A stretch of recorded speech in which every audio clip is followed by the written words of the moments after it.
came from a driver's view. I got a few subjects I'd like to talk to you guys about as far as fraud in the industry and how you protect yourself as an independent driver. Of course, we all know fraudsters everywhere. Always trying to figure out ways to steal money, and no one needs to be be scammed out of money at any point in this industry because times are hard, and even if it wasn't hard, you still don't need to be scammed. Fuel prices are high, rates are low. So these are a few things you can do to protect yourself in the industry. You can get you a factoring company. A factoring company does credit checks on all brokers. Now, if you get you a legitimate, there's quite a few of them out there that are legitimate that will definitely find out if these brokers are real or not. There's a lot of double brokering going on. There's a lot of fraudsters going on that's posing as legitimate brokers, but they're not real. So, okay, credit checks usually check for slow payments, no payments. Do they pay as far as you pulling a load? Okay, there's ways that you can check to see if they're legitimate. Now, you can't do a credit check with Safer, but you can check and see if they're legitimate companies by going through before you book the load. Because if you book the load and don't have this approved, now you're taking a chance of not getting paid. And trust me, running across the United States with these high fuel prices, and most of these loads are heavy, which is going to suck up your fuel climbing hills, and that's just a little humor. It's going to cost you in the end.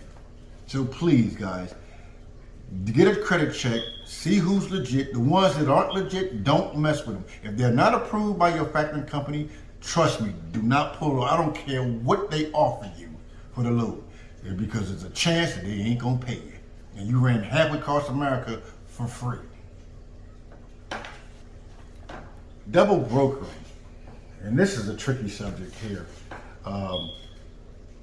Scammers, they're going to use shell carriers, and that's like fake carriers, to book legitimate loads and repost them on the load board.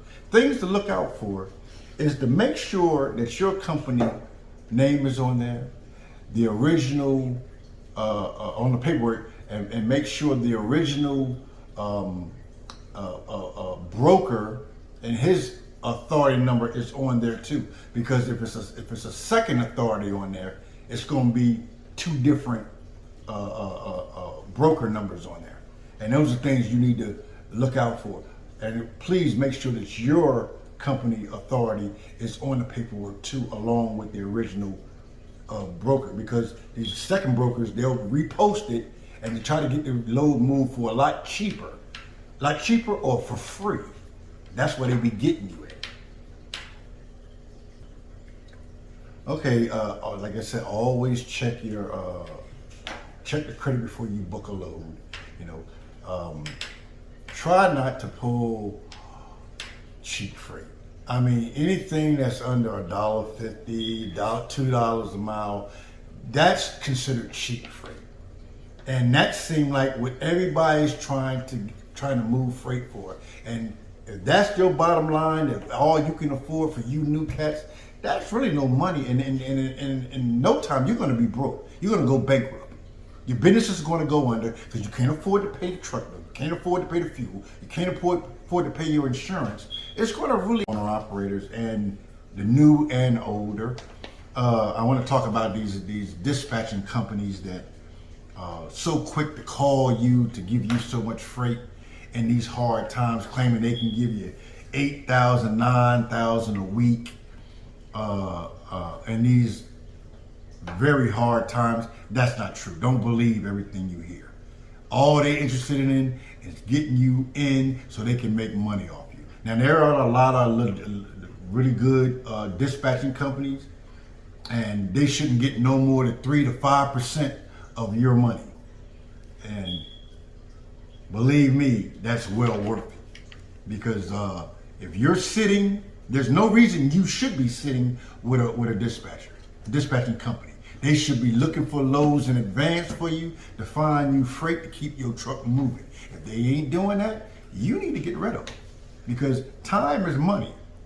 And you sitting ain't gonna make no more money sitting in that truck stop or somewhere on the side of the road or the rest area. Ain't gonna make you put no more money in your pocket.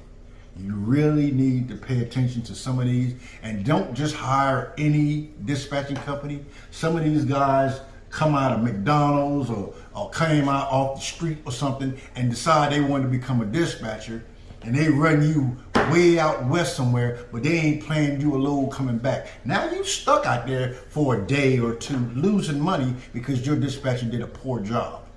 Please, guys, do your homework. There's a lot of good, legitimate ones out there, and there's like, first thing you need to find out how long you guys been in business. That's number one. If they ain't been in business no more than 2-3 years, I think you need to bypass them for a little bit. And let them get a little bit more experience under their belt. Real dispatchers will keep you rolling, and you would, trust me, you will get tired of running. They say, well, I got you on this load, I got you on that load. They'll minimize your deadhead, they'll keep you busy, they'll negotiate the top rate that they can get for you. And if they can't get it, they'll dismiss the load. Okay, now we're gonna talk about as far as delivering loads, how you get paid.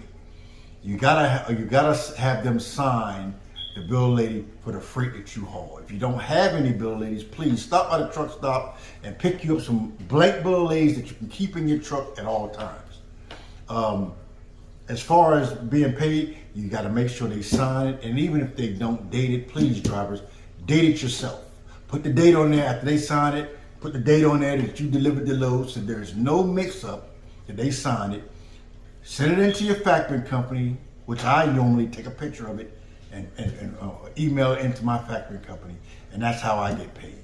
If you don't do that, you guys, like some of you guys like to sit on your bill of lading for a couple of days and do as many loads as you can, and then you want to all of a sudden do them all at once, you're going to hurt yourself in the end. You know what I mean? Because that fuel bill does not stop coming in. That truck note is not going to stop. You want to get paid as soon as you finish the load. You want to get paid right away. So the thing is, turn your bill of lading in ASAP, and you won't have that problem. Now, important information about these factoring companies. When you turn in your bill of lading after delivering the load and signed and dated and turned in your bill of lading, please keep an eye on your aging invoices. Sometimes it takes some of these brokers or carriers or shippers, I say, 30, 60 to 90 days before they pay your factory company. The factory company is going to pay you within 2-3 days. They're going to pay you right away. But you want to keep an eye on it so you can see that they are going to pay, because if they don't pay, it's going to be charged back to you. And this gives you an opportunity to call the broker and find out what the problem is of why they didn't submit the money back to the factoring company. This way it'll protect you from going into too much debt, because believe me, the factoring company is going to charge it back to you. If they don't get paid, they're going to charge it right back to you. And you can't afford to lose any money right now in these hard times. Information about these factoring companies. Okay, and another thing you guys need to be aware of is when you do get a load from the broker, most brokers usually have a tracking app that they really want you to, to activate while you're pulling their load. It could be truckers, Truckers Pass. It could be, it's multiple apps that they use, but you must activate that, because they will charge you anywhere from $150 to $200 to $300 back just for you not tracking.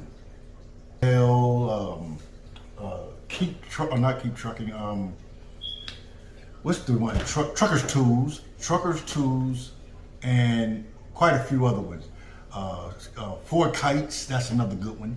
But you guys need to have that tracking device on, because they will charge you, and they're always trying to figure out a way of the major to keep from paying you. So do everything they ask for and protect yourself at the same time. If you always negotiate the prices up, never negotiate them down. If you guys like what you just heard, please like, subscribe, leave a comment, and please support. It really helps, and I'm trying to keep you guys updated. I truly appreciate all you drivers out there. You're doing a fantastic job. Thank you.